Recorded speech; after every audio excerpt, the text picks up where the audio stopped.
How to fix RedNote not working? Is your RedNote app not working? Don't worry, here are quick fixes you can try right now. First fix is restart the app. If you are on your RedNote homepage and it's not working, just simply close the RedNote completely like this and reopen it.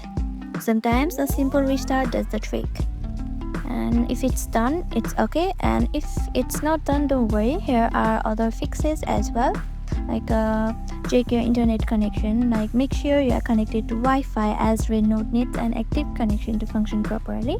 Make sure you are connected to Wi-Fi. Okay, now you can just go to Google Play Store or App Store. If you are on your iPhone, go to App Store and search for RedNote.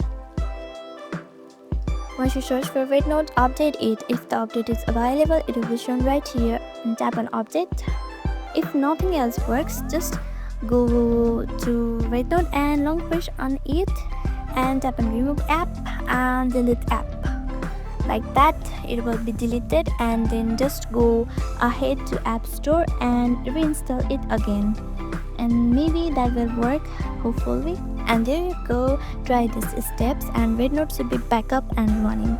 If you really like this video, make sure to give it a thumbs up and subscribe for more useful tips and tutorials. Thank you for watching.